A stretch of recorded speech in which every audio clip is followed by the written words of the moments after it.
Ladies and gentlemen, boys and girls, children of all ages, welcome, baby, welcome. If you just finished watching Unapologetic Sports, Lee Ice, Flying Brian, people were going in the freezer, people were flying high. We even got his first official rant from Flying Brian. So it's official now. He is in the circle of sideline junkies for sure. Everybody's gotten their rant in, and I appreciate that. Already in the comments. Thanks, Ant, for just transitioning over with us. You caught the same flight I caught. Anthony coming in. Yo, what's up, man? I don't know. We're probably gonna do some draft stuff later. But we got a couple things we gotta take care early. We gotta talk about some gambling. We gotta talk about a rest in peace. The Phillies firing their coach. We give you a quick update on the NHL playoffs. And we got some other things. So, Ant, just be patient with us.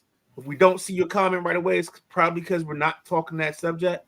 So try to help us keep the show on track and kind of stay with the context of what we're talking about.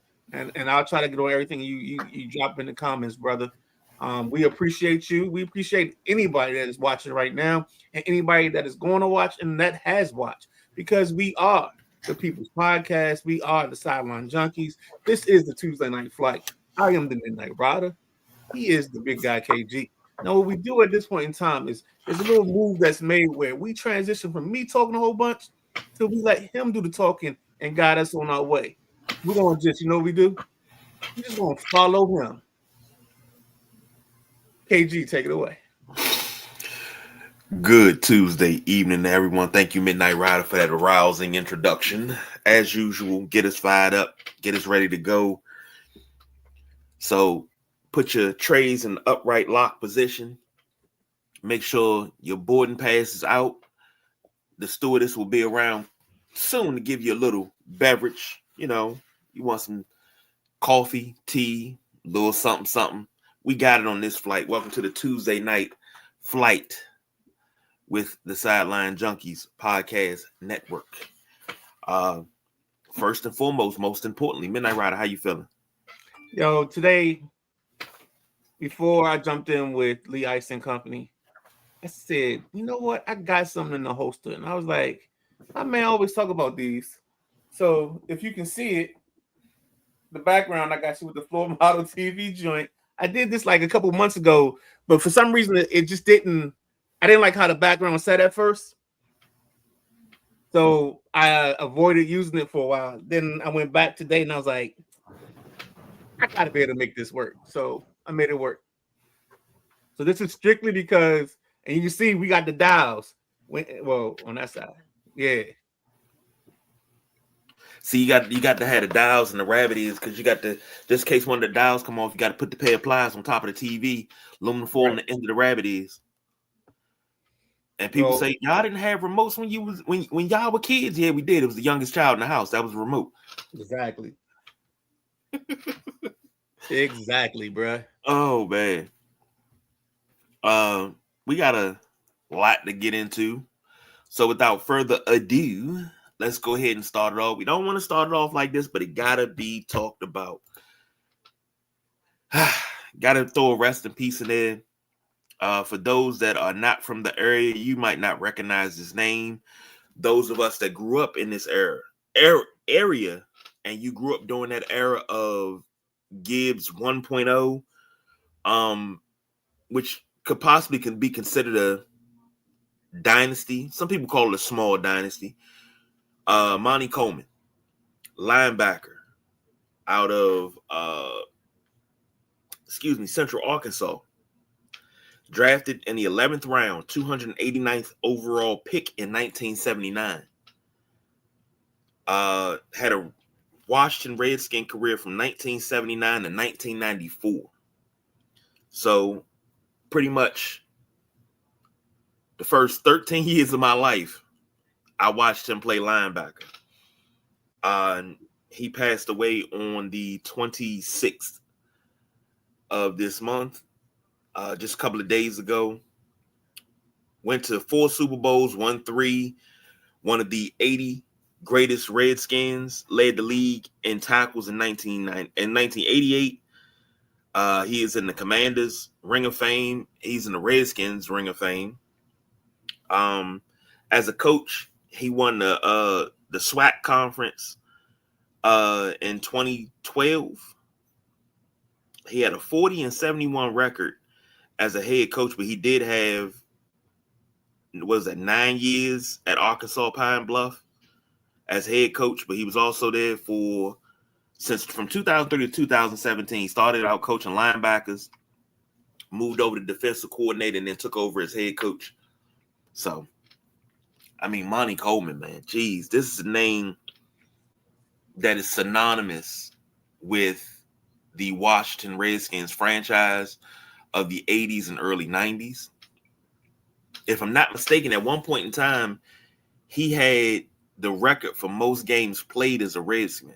And I think Darrell Green broke it. Yep, that's exactly correct, sir.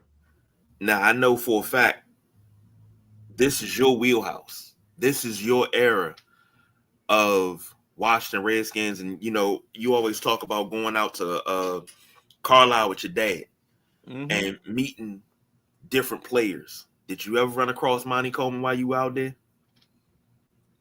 You know, I don't remember if I got Monty's order. I know I got his autograph because I got everybody's autograph. Like, I was the guru of autographs.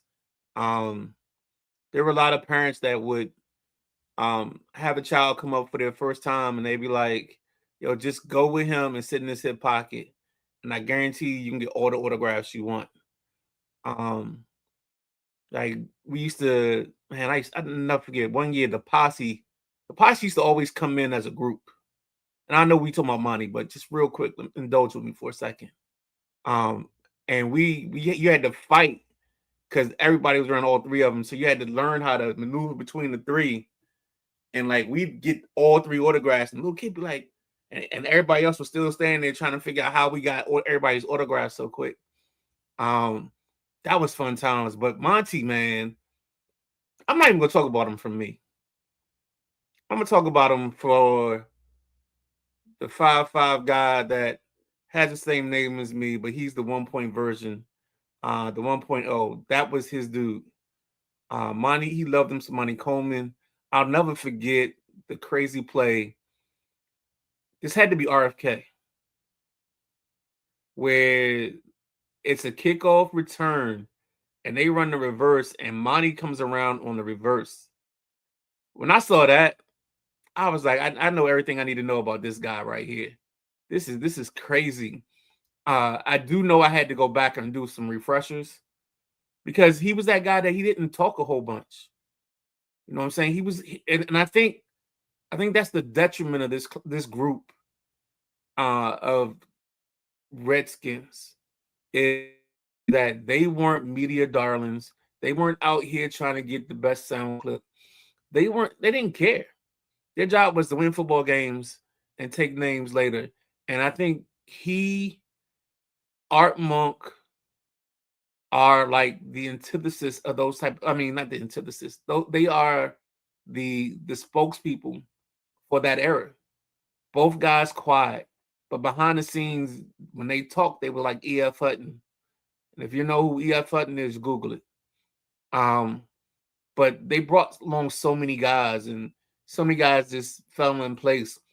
You know, they weren't rah-rah guys. If you heard Monty talk, you knew Monty meant it. If you heard Art talk, you knew they meant it. And I never forget, I used to always there was 2 seasons in the 80s. I want to say it was like 86 and 87. Maybe it was 87, 88. That year, my season tickets was section 113. I was in the last seat of that row. And basically, when the Redskins came out of that dugout, I was right there, 2 rows behind. So I could see every player come out for player introductions. And I'd go to my seat just for that purpose. Go see the intros. And I think I told this to Coach Powell last night. I go watch intros. And then because I was, small little guy, little kid, the second intros is over, I knew we had the national anthem, and I knew I had like probably about 5 or 10 minutes that if I got back to around where my parents were, I could sit up top and I could watch the whole game. I'll never forget, I tried to watch the Philadelphia game from those seats, and the second they drove down the field and past the 50-yard line, all I saw was helmets.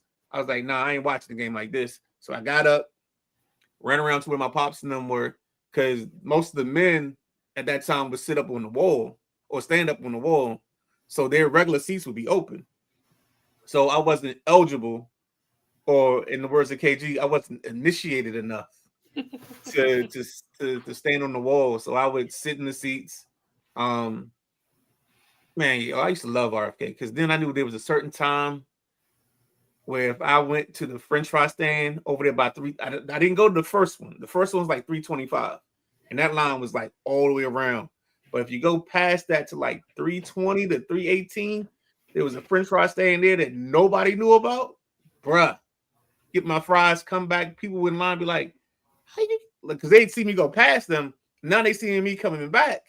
Hey, where you go? So I had to be telling them about it. Man, RFK was the greatest place ever, man.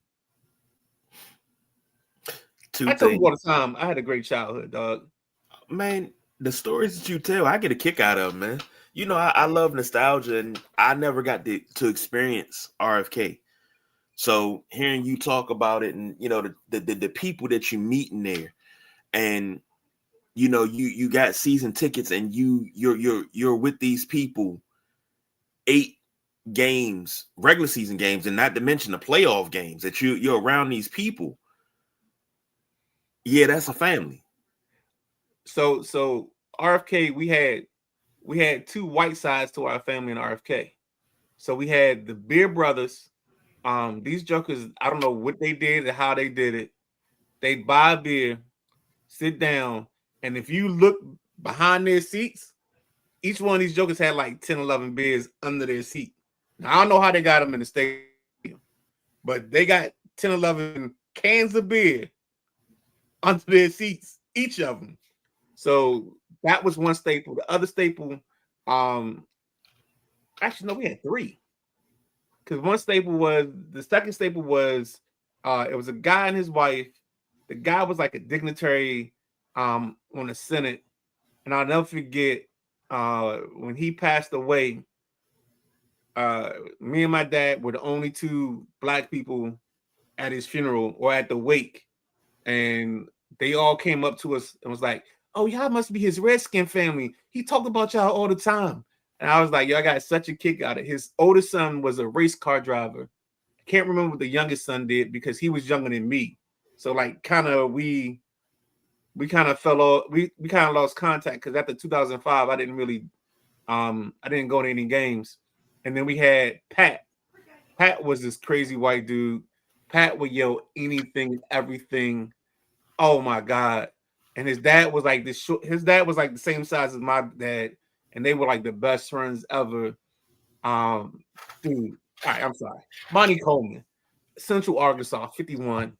Man of many feats, man of many talents. I had to go back, man. I had to go back and watch his highlights because I was just like, yo, I know he was good. I know he was really good. But it's like, you know, when you're so young, like so much other information supersedes that. You know what I'm saying? You know, that's like my formative years. So like Monty's early part of my career is like 6 to 10 or 6 to 11. You know what I'm saying? So I don't always remember the plays or the moments like I should. Like if he was a player now, I can sit here and spit off to you, you know, the interception returns, the fumbles, the pass defended and all that stuff. Like he had a season where he had 10 sacks. I don't remember it, but yeah. And then they said, I remember they were talking about Dexter and Monty as gunners. Jeez, Mo Christmas, baby. Whew, Lord. I felt sorry for that return, man. Go ahead. I'm sorry. Nah, I'm loving it because let me see. I've been watching Redskins football since I was about 4. Yep. That I can really remember. I remember Super Bowl 22. and everything. I remember a little bit before that too, because I remember being a big Jay Schrader guy, and I never understood why. But then when I saw Doug Williams, it was like nothing else is better than Doug Williams because he looked like me. But Monty Coleman represented stability for me, because I don't know if everybody remembers. After the Redskins won the Super Bowl in 91, they put out the new schedule and they had the team roster from 91 all in the Super Bowl picture. And then they had the schedule for 92. I had that schedule and that poster hanging on my wall until about 1996, 97-ish. And I used to sit there and I would put little stickers under guys that were still that had left the team. And it had got to the point that I was like, damn, ain't nobody left but Daryl. And I remember Channel 9, was it Channel 9 or Channel 7? They used to do a thing during the football season that we'd be on the losing streak. They'd be like, who are these guys? And it just show everybody that's gone. And then they would just like kind of fade it out and show who was left. And they were like, who are these guys? This is not a Super Bowl winning team. And Monty Coleman was always the stalwart up until he retired. You know, may not have been an everyday starter, but you knew when he came on the field, you knew what it was, because it was his package when he came on. Now, under Richie Pettibone, you know, you had different defense. You had the nickel, the dime, the penny.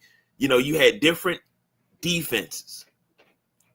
But when you saw Monty Coleman coming on, you knew we were getting ready to get a stop. That's how I always felt. And he was just one of those guys, man. And we always talk about being younger and having a guy. Monty Coleman was one of my guys. Of course, Darrell Green. Danny Copeland and Brad Edwards were my guys. Like, I love that safety combo even to this day. And most people like, who? Those are my guys. I love them. But Monty Coleman is one of those childhood memories that make you smile because you love watching them play. So, rest in peace, Monty Coleman. Man, only 68? Yeah, 68. A young man. And then he was in the draft in 79. God, my eyes are giving me a fit right now. He was in a draft that had Don Warren going the 4th, Rich Malott in the 7th, Chris Haynes in the 9th, and he was picked in the 11th. And then right after he was picked, Tony Hall was picked, but Tony Hall did not make the team. And that 79 team under Jack Pardee went 10-6, but missed the playoffs because of points. So, yep. And that was the first year of what they called the Super Bowl era uniforms. Yeah. With they replaced the gold pants and made the burgundy pants and the white tops. That was the first year of that. So, Scooter says Sonny Styles has a chance to be the next Monty Coleman. I can see that. Oh shoot, I missed this. Maddie says, "Midnight Rider, did you hear it?" He got me, Maddie. I missed it. I'm sorry. Boss says it just continues. This might be more up your alley than mine, but Anthony says the original He-Man creator Roger Sweet passed away today. Did not know that. And also, if you're a big comic book fan, Jerry Conway passed away. Didn't know that either. I haven't done too much online today, so damn, 2 big losses. All right. Let's go ahead and let's take a quick break. Let's transition that way, because you can't follow him with anything else, and let's tap into this Brendan Sorsby thing. We're not gonna go too in depth on it because details are still coming out, and then we'll go from there, bro. All right. We'll take a short break and be right back. Stay tuned.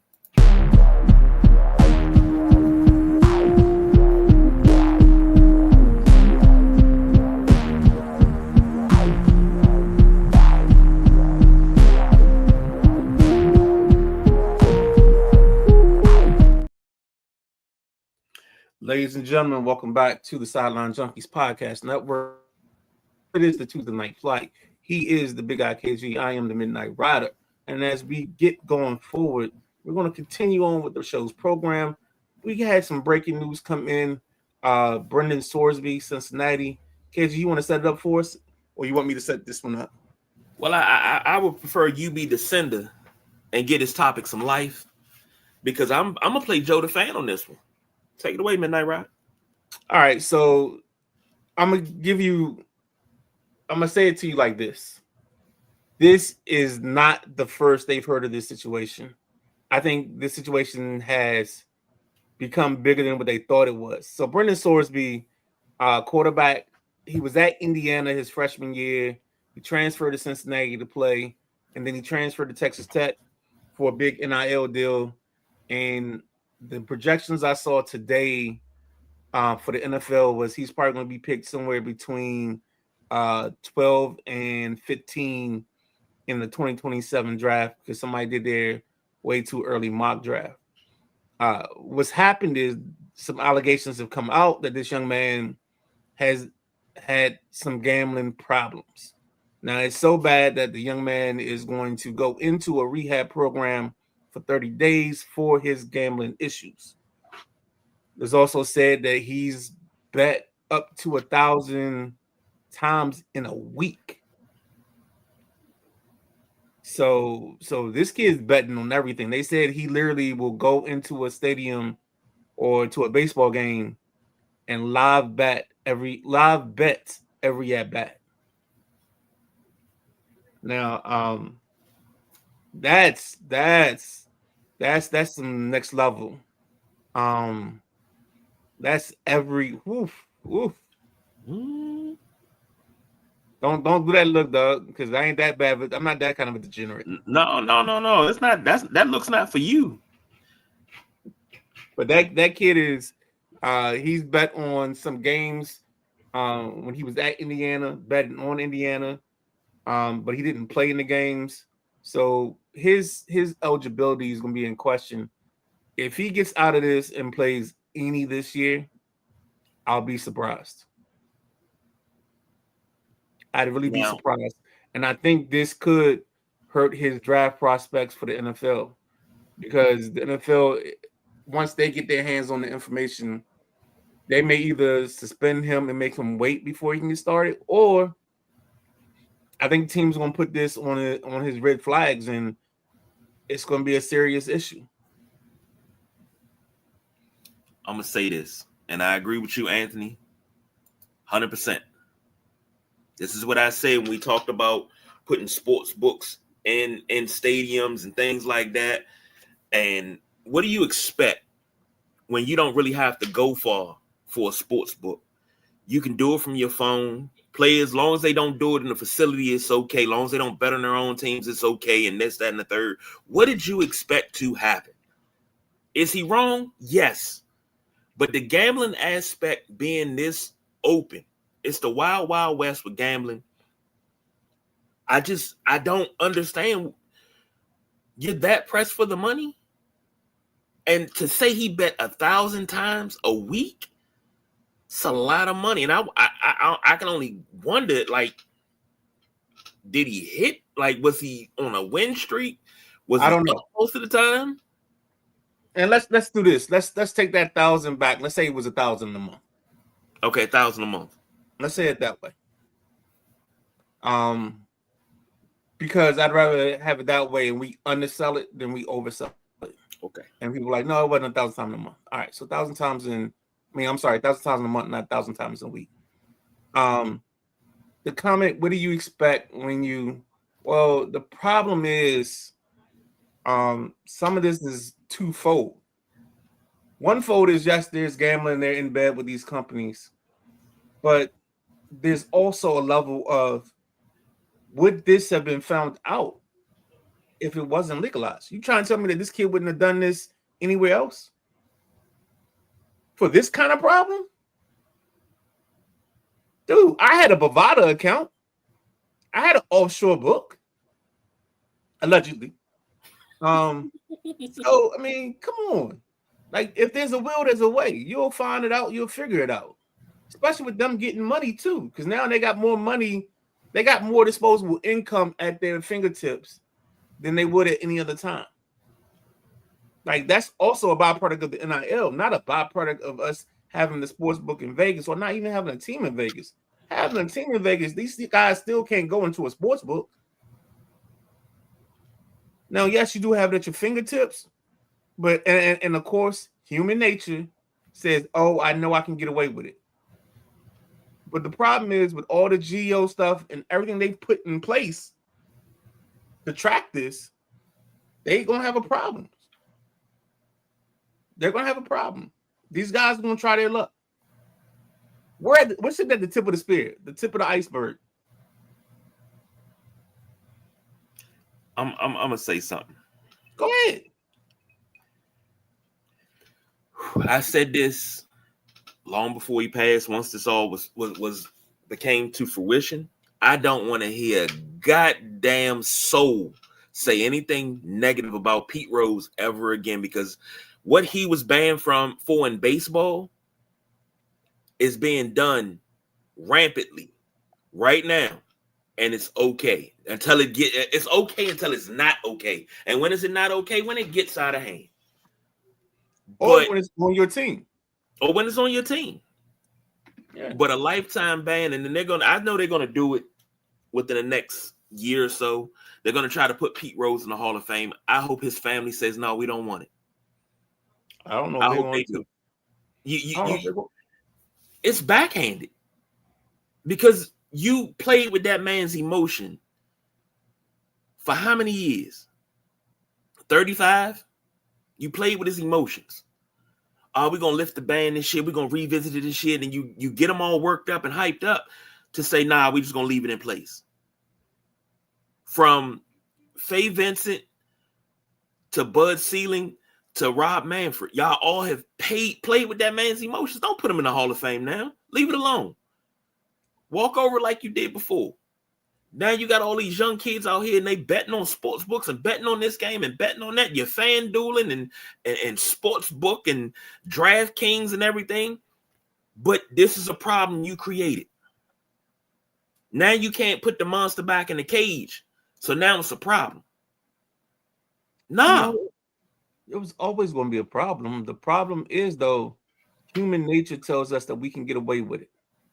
And we're going to do our best. We're going to put the name of the account in my cousin's name, but we still going to attach my credit card to it. Or I'm going to send you cash through Cash App, and then you place the bets, and then they ain't going to know it's me. Like you think about it, these kids, everybody's thinking they can get away with it. The problem is they don't understand the level that this is at right now. They're the first wave. They're the wave that we're basically going to start seeing this get defined and find definition into what it's going to be and what it's supposed to be. This is our test period right here. This is us in the incubator. This is us in the first couple of weeks, us learning to walk, all that. Yeah. Welcome to the new reality. Scooter said, wouldn't the gambling problems be an issue in the NFL? Yes. If he made it. Yes. I mean, like I said, he's gambled his, no pun intended, but he's gambled his ability to play on the next level. Maddie said if he bet on college football and team he was on, they have to ban him. Okay, so then he's not playing next year or this upcoming season. And Maddie said this is exactly what I brought up on the special show we did on Drive Time, which can be seen every Monday at 5 p.m. on the Sideline Junkies Podcast Network. Right here. Anthony said, I wish we could go back to the days when you had your own personal bookie instead of these live sports books. Then it would be more legit. Yeah, but the bookies will get you for everything you got. And if you don't pay the bookie, you might end up with some cement shoes. I don't know if you want to do that. I think, Anthony, I disagree with you on this. I think this makes it more legit because they can track the mistakes, the things that you're doing. They can see, they caught the Classes and all those guys because they were able to track things, the Roziers and the Porter kid. So I think this is more legit because they have an ability to make sure they can account for what's happening, and it doesn't fall through the cracks. And it's not putting your life in danger because you're doing something on the side with some little Tony from Sal's Pizza Deli or whatever. So I think this helps make things work in the long run. The problem is we're going to face pushback. I mean, think about it. We just had Damon Jones do a plea deal for whatever gambling thing he had going on. That had nothing to do with the sports books. That had something to do with a guy having a gambling problem, probably gambled with a bookie and got in debt, and then he had to try to work off his debt. So you rather have that situation, you rather have this.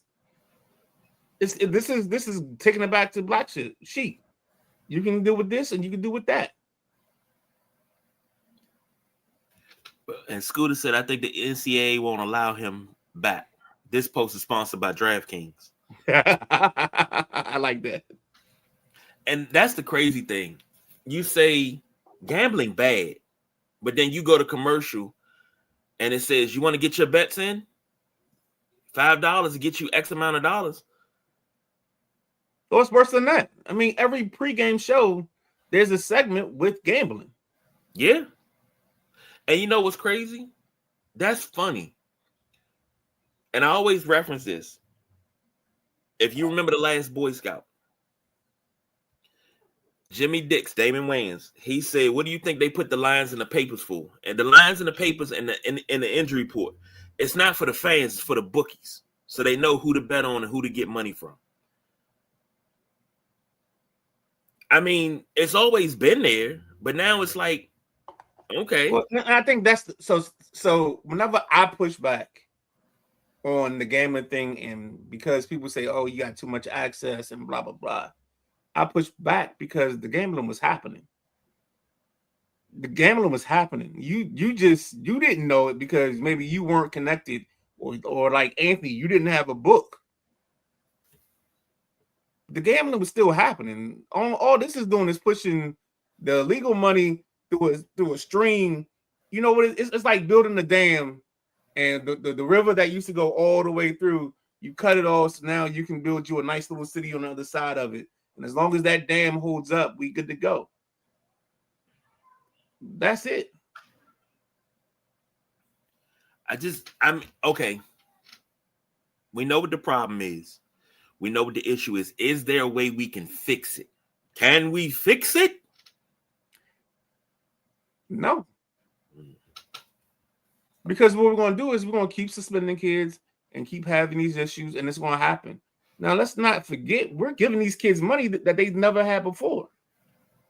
Think how many draft picks that normally would have to rent a place or be at their family houses. But this draft season, the first and second round guys was in their homes. Food catered in their homes. Yeah. They wasn't at no bar in the neighborhood or anything like that. They were in their homes. And some of these jokers had some dope ass homes. So, we can't just say, oh, it's the gambling thing. No, it's the gambling, the NIL. It's all a package.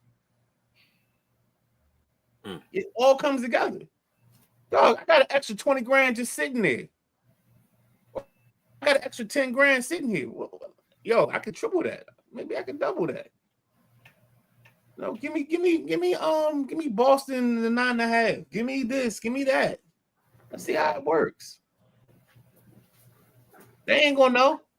Or it ain't my sport. The problem is the big situations happen and they sweep it under the rug and there's no education behind it.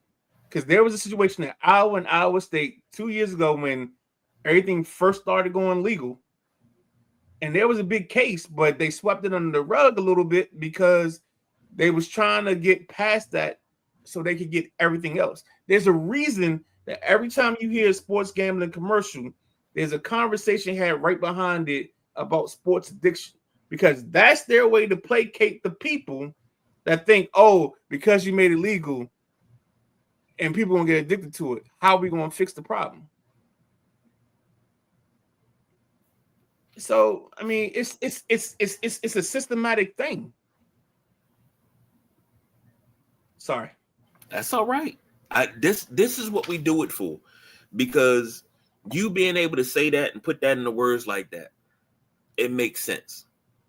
Nobody else wants to have the type of conversations that Maddie and yourself and Scooter and Showtime Sir about gambling. Nobody wants to have those conversations, but those conversations are had right here. So shout out to Drive Time. Shout out to Midnight Rider. Because when we talk gambling and the pitfalls of it, yeah. Yes, indeed. Scooter said people have been betting on sports for years, well before our gambling apps. There have been plenty of college scandals over the past 100 years. Yeah. I mean, man, remember point shaving used to be a thing. Boston College. What's the dude from the movie Blue Chips? Huh? Blue Chips.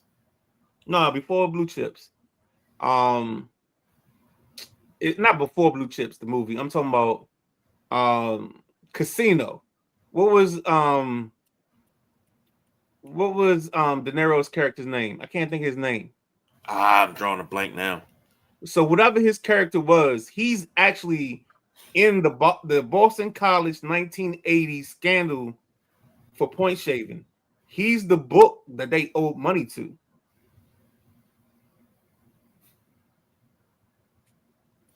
Come on. I mean, like we're acting like, like there's other scandals that have happened since then. And it's like, oh, well, it's because we legalized gambling. No. Gambling is gambling, and it's there. Now you got some kid, at least this is control. And here's the thing, and here's why I always will stand up for gambling on FanDuel as opposed to going to a sports book. You can't gamble what you don't have here. You can't tap into FanDuel and say, give me a line of credit for $1,000. And FanDuel gonna come looking for you and break your legs or whatever. Not gonna happen. If you got $60, all you got is $60. Anthony said, but do you understand my sentiment? I don't mean it's a moral legit. What I mean is I don't think we would have issues if we had with live sports books. Yeah, we still have an issue. It just probably wouldn't be Front Street. I think that's the biggest thing. It's more Front Street now because you can track it. Say it again, KG. It's more on Front Street because you can track it. You are allowed now to actually see the problem and not put a blind eye to the problem. These problems been there. In the words of what's my girl that they play her song all the time, heard it all before. Sunshine Anderson. Yo, these are problems we heard all before. Now we may not have heard them to the extent because everybody didn't cover them because they kind of like let some of this go. But yo, this has been here. We can talk about all the different point shaving scandals from the 80s, and I know we still didn't catch all of them. Not even close. Not even close. All right. Switch gears real quick. The Phils fire Rob Thompson. He says he has no animosity towards the Phillies. GM called him and said, "Hey, stop by my office and let him go." Don Mattingly is your interim manager. Right now, the Phillies are up 5-0 on the San Francisco Giants in the bottom of the 7th. Who's the I Phillies asked this GM? question the other day. Why so soon? Hold on. Who's the Phillies GM? What's the cat's name? Damn, I just had his name too. Hold on. Isn't that Dombrowski? Yes, that's what it is. Yeah. So here's the problem. Philly just got Dombrowski. He's done this everywhere he's gone. I don't understand why teams put faith in him, But now the roster's old. The roster is fleeting. The farm system sucks. I think once you get past Schwarber, Harper, Realmuto, who am I missing? It's one other name I'm missing in that lineup. Everybody else is like, all right, what? The Brahms. Now they got Carl Crawford's son. So I'm gonna be biased in this moment because Carl Crawford was one of my favorite players, and I think his son can bowl a little bit. But like they don't have a future beyond right now. They're living it now. It's got to happen today. They got to Ray Lewis this thing. That's what Dave Dombrowski then did. He said, tomorrow's too far away, and yesterday already happened. All we got right now is all we got. You know what I'm talking about? The greatest opportunity in the world is found in today. You understand that? We don't even know what yesterday got for us. You know what I'm talking about? Because it's already gone. Tomorrow, too far away. What about right now? What about right now? Huh? Would you give it all up for me right now? I got you. Huh? Let's go then. And then what I say in this point also is the Phillies' problem is their pitching has been horrible. Taijuan Walker, I think, I don't know if he got released or if he got sent down or reassigned, how that went. I'll try to find the details on that for the next show. But like their only pitcher they have is the kid Sanchez. I think that's his name. And everybody else is stunk. You got a great arm in the bullpen. You even got a great entrance. But them Trumpers ain't playing the way you guys are playing right now. You know what I'm saying? Right now, having him, that's just a luxury item. That's like having a Bentley but not having a driver license. You know what I'm saying? And Dombrowski is the president. Mattingly is the GM. So Dombrowski is president of baseball operations. But Don Mattingly taking over in Philly on an interim basis. 9-19. Now, granted, teams have started worse and pulled it out and won 90 games. They've had turnarounds, but they even actually made wild card. They made playoffs and they made some noise. Why so many? Not even so many. We talking 2 managers in the last 2 weeks have been fired. We're not even 30 games into the season yet. Okay, so great question, KG. One thing I always count on you for is great questions and great setups.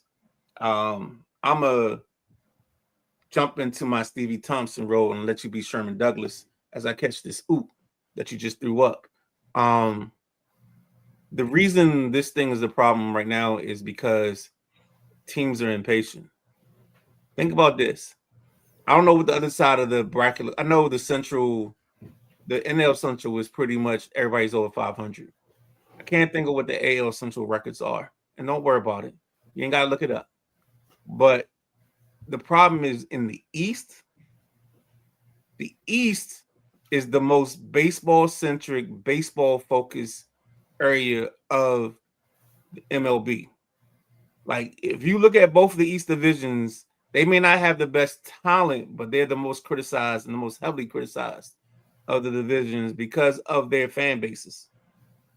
You got the maniacs in Boston. You got the maniacs in New York. You got the people in Baltimore crying.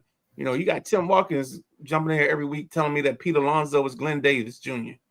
The people in Tampa Bay, they probably don't care. But then you go into the NL East. You got Philly, you got Atlanta, you got the Mets. The Mets and the Phillies have spent more money on their payroll than most other teams. They're like the 3rd or 4th payrolls. So the problem is patience. What's that great song? There's a song, I can't think who sings it. But it says, "You abandoned me, love don't live here anymore." And I think that's how you got to think about patience. Patience don't live here no more. It's just a fantasy. Yeah. It's just something that's not going to happen because we got sports talk radio hosts every week that get to complain about every decision you make. we have people online with Twitter, X, or whatever you want to call it, getting to complain about you every time you make a bad decision. And I think we're in that era right now where it's just one of those things that these managers aren't going to get the time and patience. We got lucky in 2019. In 2019, because of Rizzo, and Rizzo being a believer in the back of your baseball card, that's the only reason he didn't fire Davey Martinez, because it's a belief system. If he was reactionary, he would have fired Davey at, 19 and 31 or 19 and 35? He would have fired him at that moment. But he wasn't, because he believed in the back of the baseball card. He knew the guys that were struggling early on were going to come back and be themselves. Not everybody has that same belief. Not everybody else is convicted by that conviction. Now, you talk about the Mets payroll, and they spent a lot of money. The Phillies spent a lot of money. Now, as a Yankee fan, I'm like, oh, when we did it, y'all was upset. But, when they do it, it's fine. But honestly, if you spend that type of money and you don't get no production, I understand rocking the boat a little bit, but this ain't even rocking the boat. This is tipping the boat over. This is capsizing. Mm-hmm. This is, oh my goodness. I've never seen an era of sports where nobody wants to see if it'll work out. It's like, if it didn't work this year, all right, we're gonna blow the whole thing up because it didn't work this year. Well, you paid money for this lineup, and they only played, out of 162 games, they only played together 69 of the 162, and in those 69 games, they were 68-3. I'm sorry, 66-3. Well, I'd say that Bladensburg. Yeah, because look, I messed. I was like, what the hell? That's not right. But if you never give it a chance, you'll never know what could have been. It's a little song I like to sing with Meatloaf. Don't push it. Don't force it. Let it happen naturally. It will surely happen if it was meant to be. You got to give it time to gel. Well, I will take what you said, and I'll appreciate it. But I think sometimes with the GMs, they make moves that they think are going to work. But I would quote and say, if your heart isn't in it, why would you tell me so? Because it's this thing. Like, you can, if you don't believe in this, but you make these moves happen, then what's happening? And I think the problem is some of these GMs get to stick around, even though they were the ones that picked these players. They were the ones that signed these contracts. You know what I'm saying? They got caught up in the mess around. Well, instead of sitting down having one mint julep and putting together a roster while you're a little tipsy, I mean, since we naming Ray Charles songs, but but I don't understand, and then I don't understand how these GMs are able to keep their jobs after this. Like, you messed this up this bad, and this team pooped the bed. They screwed the pooch, pooped the bed, whatever you want to call it, and they're able to keep their job while everybody else around them gets either moved or fired. So here's my theory. I like, people say coaches get two turns, right? You get to hire, in football, you get to hire two offensive coordinators, two defensive coordinators. If the second time doesn't work, you're gone. And I think for coaches, for GMs, I think you get two coaches. So no matter what happens, in my mind, with Dan Quinn this year, I don't think Adam Peters gets fired. I think he gets to pick another coach. And now if the second coach doesn't work, then there's the problem. Because he gets a lot of the same space that the coach gets. The coach gets two coordinators. Now, unfortunately for Dan Quinn, he's on his second coordinator. So now we're in the red zone. And so I think the same thing with managers. I think some of these GMs, they got to this, they're on their second managers. Now you got to figure out, and Scooter makes a great point. GM gets a long leash, and that's a reason, because he's building out not for right now. He's building out for the future. So you got to let him see his plan out beyond 3 years. You got to give him 5, 6 for it to make sense. I don't. I've always said it, and you might as well go ahead and say it's old man shaking his fist at the cloud. I don't like it's not even microwave anymore. This is the air fryer age. All right. And everything has to happen right now. You put a team together, whether it's basketball, football. I don't really see it too much in hockey, but basketball, football. Oh, it happens a whole baseball, lot in hockey. Happens a whole lot in hockey, dog. You put a team together, injuries happen, play doesn't happen. You either fire the coach or you blow the whole team up and you start trading players away. And then those players go elsewhere and they flourish. You like, well, did you move too fast? And then you like, damn, maybe we could have gave it a little bit longer. You only gave it 6 months. Yeah. Then when you put it together, you put the team together late. So they don't have any time to gel during the off season. They don't have any time to gel during the preseason. You think, oh, it's supposed to work right now. Sometimes you can catch lightning in the bottle around trade deadline and it pushes you over the top, i.e. the 2004 Pistons. When they got Rasheed Wallace at the trade deadline, that pushed them over the top because they needed somebody else inside to help Ben Wallace, and that shit happened. It worked, and it won them a championship. Yes. It does not work like that for everybody, but you got to work at it. You have to add pieces. You have to move stuff around and add pieces so the puzzle can fit. Trying to think that it's going to happen as soon as you put it together, that's the equivalent of putting together a 10,000 piece puzzle and you putting 2 pieces together, but it don't kind of work. And then you just take it and you bang your fist on it and you're like, oh, it's going to work now. That's not how this works. All right. Let's Anthony makes a comment, and I think he says, I disagree with you. If the coach and the GM are attached at the hip, I think both of them get the same length of leash to be successful. You have to think that they have 2 different responsibilities, Anthony. The GM has the responsibility of building for the future. The coach has the responsibility of building for right now. And the greatest point of that we've seen in the last couple of weeks is the Rams draft Todd Simpson because the GM is thinking for the future.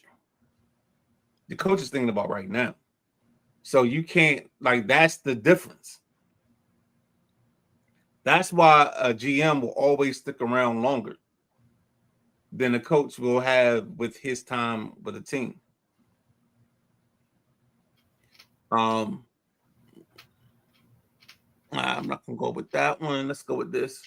Not realizing Rome wasn't built in a day. Both Kirby and Nick had to take their time building their rosters to be how they wanted to be. Yes, they did. But outside of, Alabama did extend the board. But if you're a fan of Alabama, everybody wants the board ready. They're ready for the board to be gone. The administration is sticking behind them. So we got to be careful on that. You say use 2 examples, Gruden and Belichick. Not sure what those examples are tied to. But let's not get caught in that because we need to get moving to the NBA playoffs and the NHL playoffs. So let's put a pin in that, and maybe we can do that Sunday because I don't think I'm gonna be here Thursday. So let's put a pin in that for Sunday, and we try to come back to talk about that. All right, NHL playoffs. Playoffs. You got scores when we get scores. I just pulled them up. You got a couple games in progress right now. The Sabres up on the Bruins 1-0. Sabres lead this series 3-1. They can close out with a gentleman's sweep tonight. The other one is the Wild versus the Stars, tied at 1 apiece. That game is also tied. That series is tied at 2-2. Later on tonight at 10, you have Anaheim versus Edmonton, and Anaheim is up 3-1 in that series. From yesterday, the Flyers go down to the Penguins 3-2. Philly leads that series 3-2. Somebody said that. Somebody said that that was gonna kind of sort of happened where the Penguins were going to come back. If the Penguins come back and win that, I think it was Anthony that said it. I don't remember who said it, but yeah. I remember somebody saying it, though. The other series tied at 2 apiece from Sunday. The Lightning beat the Canadiens 3-2 to tie the series at 2-2. The Avalanche beat the Kings 5-1, and they call it a sweep. Colorado wins that 4-0. I think that's all. And the Hurricanes, they closed out their series 4-2 over the Senators, winning that 4-0. Do they do reseeding still in the NHL for the next round? So they'll do a reseed? That's a great question. I don't think so, because I think when they move to the divisions, it's all divisional. So like the Metro has their 1 through 4, and the East has their 1 through 4, and then that all goes through until they get to the finals or the semifinals. I don't think they receive either at that point. Thank you, Maddie, because I was wondering about that, and I meant to ask you that before. So thank you. I was hoping that you was still around and you was still listening. He said the Flyers not the same team when they get behind. No, they're not. To steal a line from the Midnight Rider and Lloyd Christmas. So you saying there's a chance? So you're saying there's a chance. Gary Swanson in that Samsonite bag, baby. Let's go. If it happens, I think it'll be epic, but geez. We got a lot of hockey coming up. Tomorrow you got Game 5, Canadiens Lightning at 7. Game 6, Penguins Flyers tomorrow at 7:30. And then the Mammoth and the Golden Knights, which their series is tied at 2-2. Game 5 is tomorrow at 10. The Mammoth have been impressive. I didn't think they would. I thought they would fight. I didn't think they was going to make it this much of a series. So it's going to be interesting on that standpoint. Let's take a quick break and then hop back into NBA. And then what else we have after NBA? After NBA, we're going to talk some NFL draft. We're going to do some draft holes. And, right, go over the draft picks of the Commanders. I was hoping the boss BJ would be here, so I'm going to have to knock on his door, see what's going on. So, all right, let's hop out and then come back and let's get going down the stretch. All right, hold on. And we go.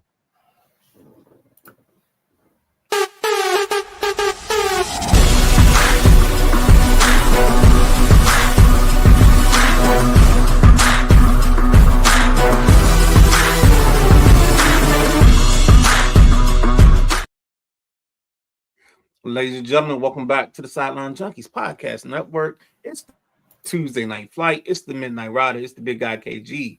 Now we're going to take you through the NBA playoffs. We're going to give you some information on the teams that we like. Draft hauls. Now, so far, it looks like it's me and only KG. So probably only do the Commanders draft haul. If BJ jumps in, we do it now. Or maybe we do it Thursday. But BJ at that point in time, if he jumps in with us on Thursday. But with that being said, NBA playoff update. I'm gonna pass the mic to my man he's not really on my right, he's probably on my left. Can't tell, but however that goes. KG. All right, let me get to this real quick. Scooter said the Flyers had a chance to stomp the throat last night. They failed. Could be the Pens to lose now. Oh shit. Oh. I like that comment because that's actually the case. Because sometimes when you give people life, they can come back and now when they felt like they were dead, they was willing to quit. But because you didn't make them quit, they get new life. They come back renewed. There's a reason why I like the Phoenix and a lot of stuff I do, because the Phoenix is always that animal that burns down to the ground and is born anew. Agreed. NBA games in progress right now. The Celtics and the Sixers in the third quarter with about 6.5 minutes left. 66-65 Celtics over 76ers. Boston leads that series 3-1. The Knicks and the Hawks are going right now. They just finished the first quarter. 35-22 Knicks. That series is tied at 2 apiece. At 9:30, you have the Spurs and the Trailblazers. Spurs lead that series 3-1. They could close out tonight. From yesterday, the Thunder sweep the Suns 131-122. So somebody, I think SGA or somebody put it up and was like, Cancun on 3 on the back of Dylan Brooks jersey. So they gone to Cancun. The Magic lead the Pistons 3-1 in their series. They won 94-88 yesterday. The Lakers, they dropped one to the Rockets 115-96, but they still lead the series 3-1. You got the Cavaliers and Raptors from Sunday, 93-89. Raptors, that series is tied at 2 apiece. And the Timberwolves and the Nuggets, Minnesota leads that series 3-1. They won 112-96, but they lost DiVincenzo to a ruptured Achilles. And Edwards is out. We talked about that on Sunday. And Edwards is out probably for the rest of the series with We're talking about 2 weeks for Ant. So okay, 2 weeks. So that might, I mean, that's the optimistic view. You really optimistic. Yes, sir. As long as you keep your head to the sky, you can win. Mm-hmm. I caught that. So that is your NBA playoff update. For more in-depth NBA playoffs, tune in tomorrow night at 7:30, where this gentleman, the Midnight Rider, and C. Perry II take you around the association in 30 minutes. So you can really, really get in depth. So yes, sir. Yes, sir. Next up, we got the Commanders draft haul. We just had the draft last Thursday, and excuse me, they got a slew of good picks. They didn't get a slew. They got a few. They only had 6 picks. I mean, in former years, it was just like, okay, we don't have much, but I think Sonny Styles is the star of the show. He's the Roxanne, and he's the reason why you put on the red light. He's going to be the reason, and we're not talking about the reason. We're talking about the reason why we do this thing, and because I think he's a green dot guy from day one. I think he becomes your Bobby Wagner. Like I said to the unapologetic guys, I think at some point in that conversation for this kid getting drafted, Dan Quinn said, "Hey, welcome to the Commanders." He said, I think you can be special. I think you can be a great middle linebacker. What I want you to do is when you go on the phone with us, I want you to reach out to Bobby Wagner, and he can help you or help guide you along the way. He can be your mentor. I'm not telling you got to do everything he says, but I'm telling you should reach out to him because he's a great resource. And I think that's exactly how that went. Antonio Williams, the kid out of Clemson, I think he brings them something different. I think Commanders fans suffer from, I called it the Cam Simsification. No, the Cam Sims effect. That's what it's called. It's called CSE. There's CTE, but there's CSE. This fan base suffers from a Cam Sims epidemic. And for some reason, we don't believe that a wide receiver under 6'4" should be on this team or be on the outside. I've never heard a man that never caught more than 30 passes in a season get talked about so much. Like he was so good. I just don't get it. Like, yeah, he had a couple good games here and there, but but every time I hear the radio, they'd be like, Cam Sims is so good. And it's like, no. You got a whole different style of offense, and you don't even know what the offense is. And this is the part that kills me. Is you're sitting here like, oh, we don't know how he fits in the offense. You don't even know what the offense is. You don't know. So how you gonna tell them when they running the offense that he don't fit in the offense? Help me out on that one. Walk with me. Take my hand. Lead me along the way. Show me a brighter day. I can be overjoyed.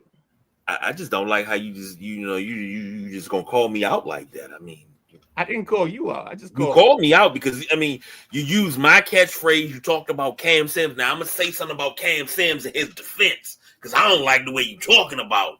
But no, I'm gonna tell you something. Cam Sims was brought to my attention by my man Keefe from the block, and he was like, "You got to look at him. Check out Cam Sims. He got the prototype. He got the prototypical body of a receiver that's a good red zone threat, but he just can't stay healthy." And we said it. And one thing about roster moves, me and Keith, we never saw eye to eye on roster moves. He said Terrell Pryor was gonna have a 1,000-yard receiving season. I was like, dude, it's not happening.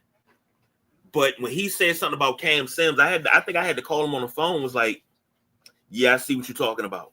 It was a preseason game. I was like, I see what you're talking about. He got potential. Then he played in the season. Then that next week, he wound up getting hurt and wound up going on injured reserve. And I was like, Jesus, man, we need a big target like that. I don't care if he just came in for fade patterns in the end zone. I don't care. But I was a big Cam Sims guy. You talk about latching on the guys. I was that guy thanks to my man Keefe from the block. The Cam Sims effect is blinding this fan base. They sitting there like, why not get Malik Fields? But you keep talking. See, here's the part that frustrates me. Say one thing, but you want something else. So you say we want to be explosive and dynamic, but then you want the big plotting receiver. That the math ain't mathing there. That 1 + 1 ain't 2. Like, if you want a dynamic receiver and you get a kid that can separate and play the slot, maybe now you get something because, I mean, God forbid, last year I heard all about how we should have never let Olamide Zaccheaus go. Well, shit, this is the closest. I'm not even going to do the kid dirty like this. He better than Olamide, but, I mean, come on. Like we gotta think football, see football sometimes. We can't get caught up in the ideals that we have in our mind. And this fan base has an ideal that we need a 6'3", 215-pound receiver, but you don't even know what we're running. And maybe they get that guy next year. Or maybe Treylon Burks is that guy. So it's just like, in the words of Jaden Five Rider in her comic strip, what are we doing here? Oh man, love the comic strips. To be honest, I'm gonna tell you that. Yo, I'm picking everything, and trust me, because you already know there's a 1962 coming. I appreciate that because we it's got to be discussed. In the 5th round, we got Joshua Joseph. That's the cat that's going viral now, and they're saying that he looked upset about being drafted. Did you see that? I heard it. I saw it. I don't care. I mean, the thing I like about the kid is he's tall. He's got like some ridiculous wingspan. I think he compares very closely to Kyle Van Ginkel. I think that's his name, or Ginkel. That's the Minnesota edge guy that has basically picked off. I think he's got 2 years and he's got 2 interceptions against the Commanders. He's shown that kind of ability. So I just think, like, let's see what happens. Because he also becomes a person that maybe John Baptiste and Ziggy Owe, they become the guys that you build your foundation around. You know, that gives you 3 guys that have multiple years on their contract with this team. And now with Dorrance Armstrong coming to a void year, with Kavon Chason on his 1 year deal, like you're building for the future. Like this is the part that kills me is like fans say, "Oh, let's build for the future. Let's build for the future." Then when you build for the future, they like, "Well, why didn't we get him?" Well, that's not building for the future. That's not taking care of the next step. Then I hear people like, "Oh, let's get younger at wide receiver," and then 10 minutes later, I'm like, "Let's go get Stephon Diggs." Like, what are we doing? What are we doing here? What are we doing here? It just doesn't make sense. Yo, I get so annoyed at times. Listen to the radio, listen to people give their comments, and I love a lot of people. Shout out to my guy Paulie for the 757. I even give Mark and Largo that I give him some love, even though I don't always agree with him. I just love the fact that he's loud and he likes to be passionate about what he's talking about. It's just I just listen to people, man. I'm just like, I don't think like you say one thing on Thursday and then you contradict yourself on Friday. And that's not those two guys that I'm talking about. I'm talking about other people in general. And it's just like let's make it work. You know, I heard people talking about, oh, we need to build through the draft, and then all of a sudden turn around and be like, oh, we need to trade up and trade next year's second. Well, you're not building through the draft if you do that. Look, you had a 1 year moment. The 1 year moment, because everybody and KG, you know for a fact this is a fact. After they made the NFC Championship game, everybody was like, we got to go all in. So if you say you got to go all in, and they went all in, you can't now get mad at them for going all in because they did what you said. Agreed. All right, I got a hot pitch on that. I'm gonna stop there. No, I love that because this is what I'm always talking about with the fan base. With the fan base, it's always, oh, let's build through the draft. Then it's like, oh, it's a new shiny toy over there. Let's go get this receiver. Well, why are we getting him to pay $12, $13 million a season to? We can get the same guy in the draft that's his comp. And he's younger. We're talking about going. This is the PTSD of the fan base that I always talk about. We're so used to business being trade away all the draft picks, go spend all the money in free agency, and we're paper champions. Everybody looking at us, oh, we're Super Bowl favorites. We're going to win the Super Bowl. We're going to go to the Super Bowl. We don't sound no better than Cowboy fans. And if that was the case, you know how many Super Bowls the Washington Redskins won from 93 to 2004? How many Super Bowls they won on paper in the offseason? Right. On paper. That means nothing. We can't go back to the way business was done back in the day, 20 years ago, 30 years ago. We have to come into the now. We got to build a foundation. We got a foundation in the front office. Something's going on good there. I love what they're cooking. Not a whole bunch of chefs in the kitchen. Good. The owner's not meddling. You know, they just like, hey, we happy with Adams doing. Just do your thing. On the field, not a whole bunch of chefs in the kitchen. Everything's good. Leave it alone. Let it be what it is. But if we're going to pick up talent, let's let them evaluate the talent. Everybody thought Alfred Morris wasn't a great pick. But once he got to running, it was like, damn, he like a bowling ball running downhill. Don't really have a breakaway speed, but shit, I like it. That was not happy when they got Darrell Young and wound up cutting Mike Sellers and got Darrell Young. Was I happy? No, I was not. And I look back at some of the things I said on draft night 15 years ago. I said that the Redskins screwed the pooch. We screwed the pick. And we picked Ryan Kerrigan that night. I think outside of Mama and Daddy Kerrigan, I was the biggest Ryan Kerrigan fan there is. Just my guy. And that initial knee-jerk reaction, yes, I used to be one of those people. Because I thought I knew better than the team. But Ryan Kerrigan turned out to be a pretty damn decent player. Yeah.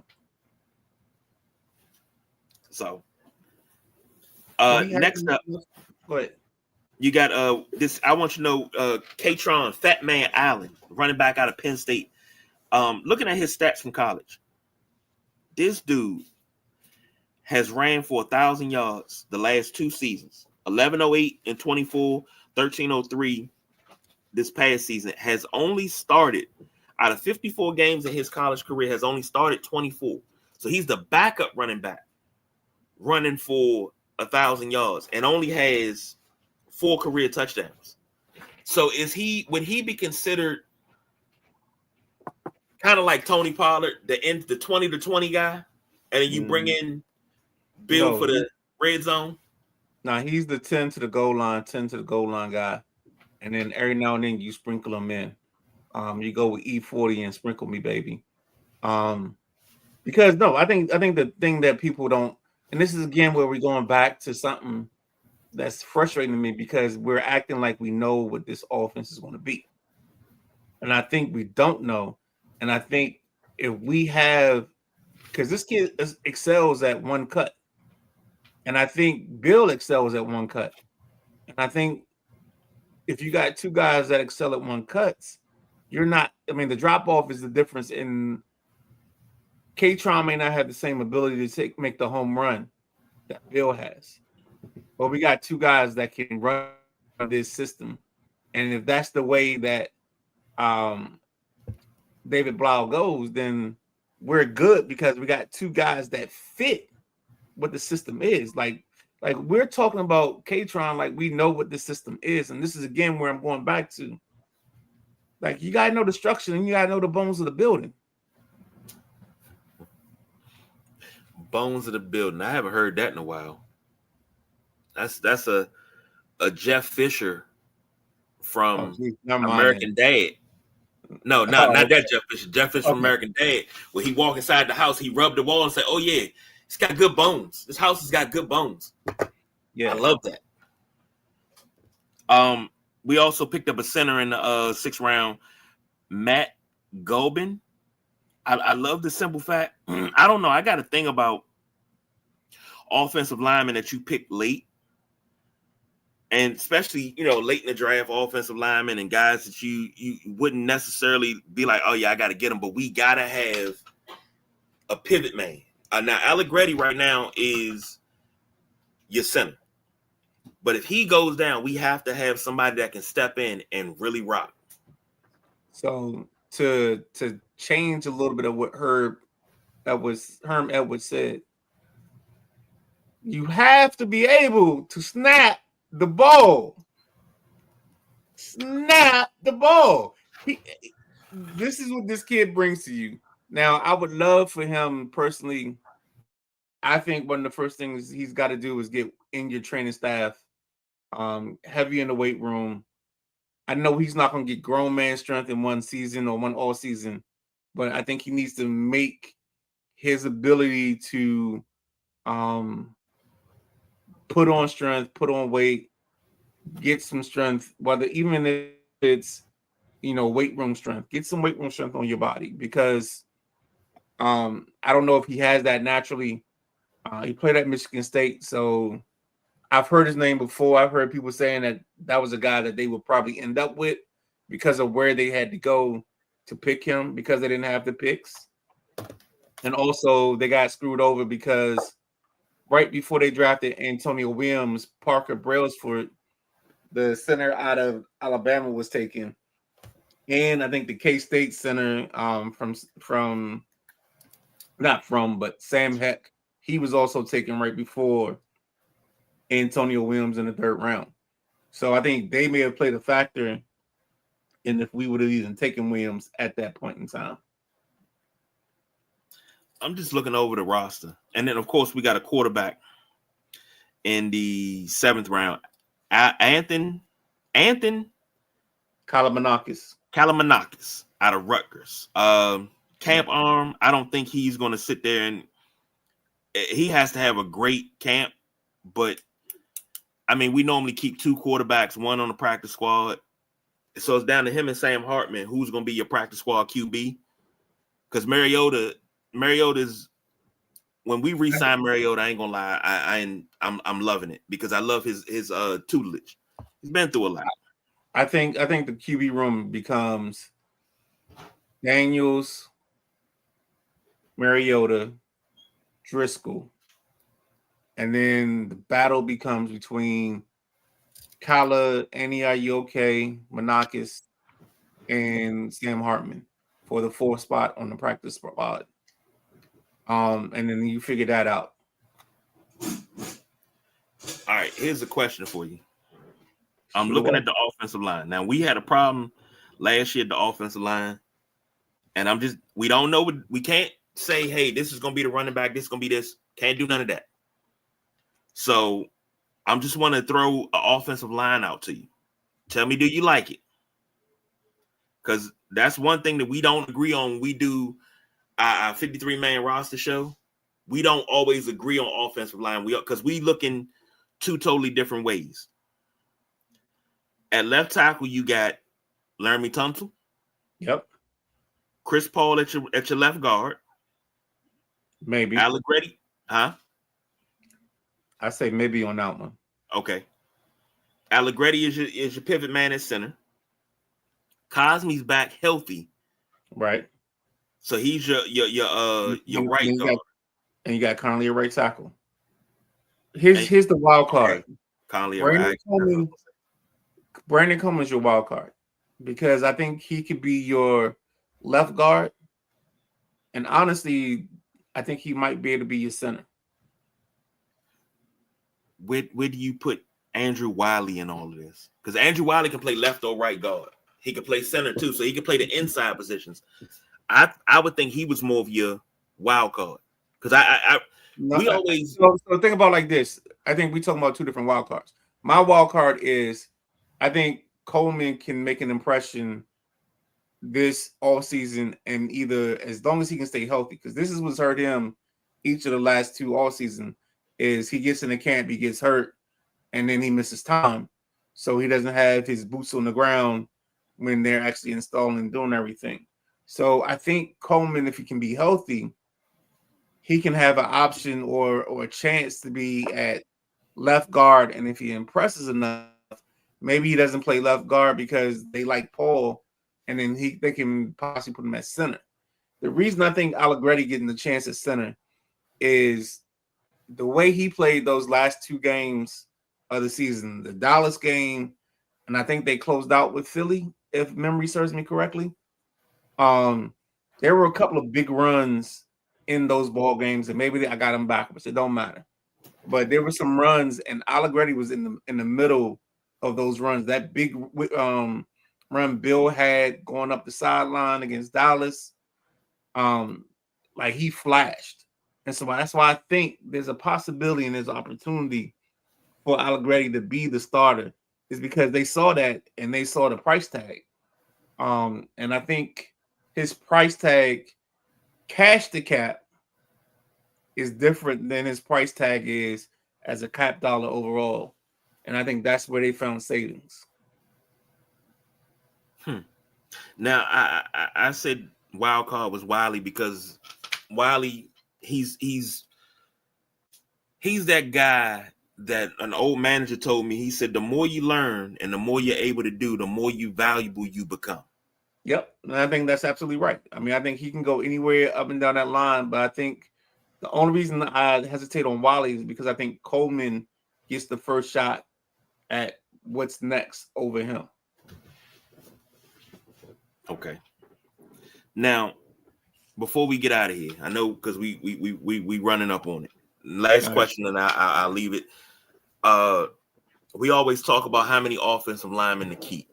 You know, I'm more along the lines of 8 to 9, and I know you more along the lines of maybe 7 to 8. So I think this is going to be a year where we agree. No. I'm a 10 guy. I believe in 10. Okay, you're a 10 guy. I'm a 7 to 8. You're a 10 guy. Yeah. I think this is going to be the year that we actually agree and probably meet in the middle at 9 to 10.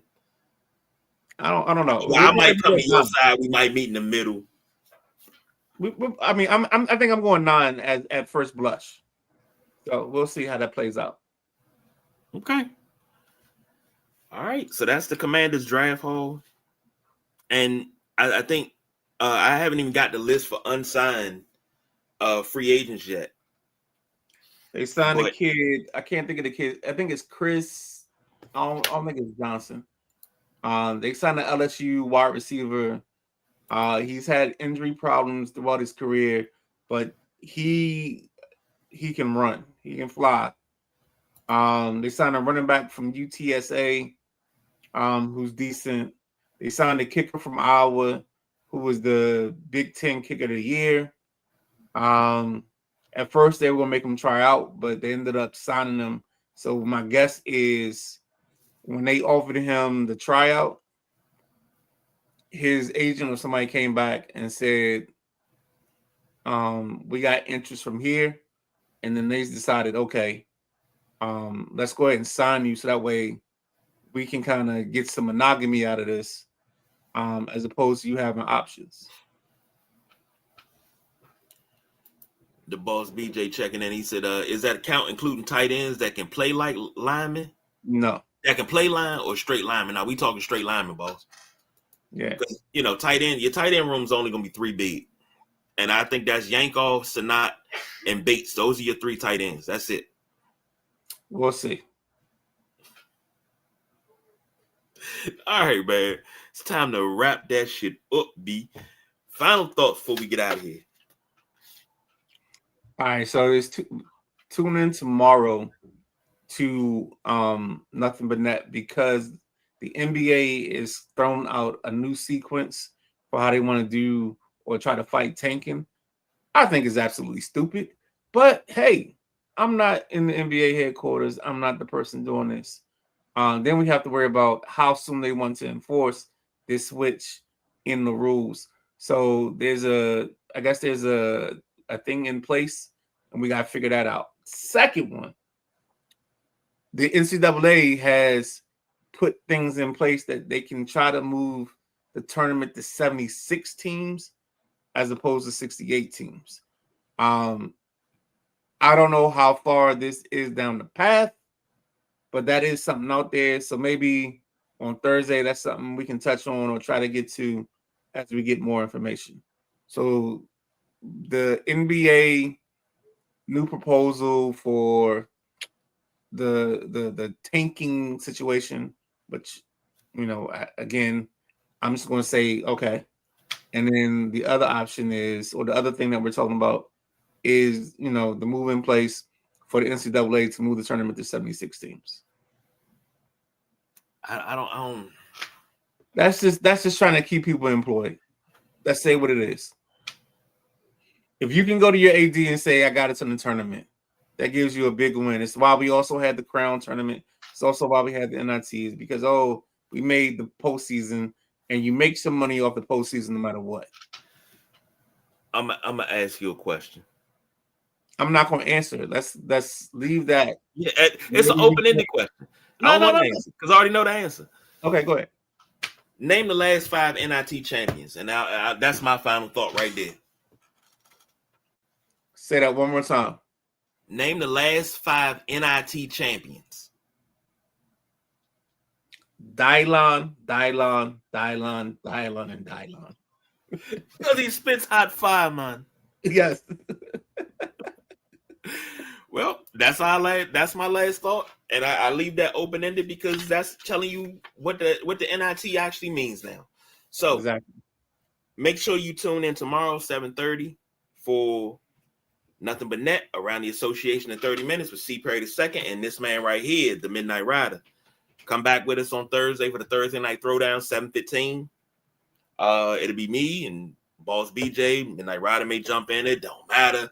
We're gonna be here. So y'all come on around and see what's up. So until then, that's the Midnight Rider. I'm the big guy KG. We did it in our way, and we are out of here.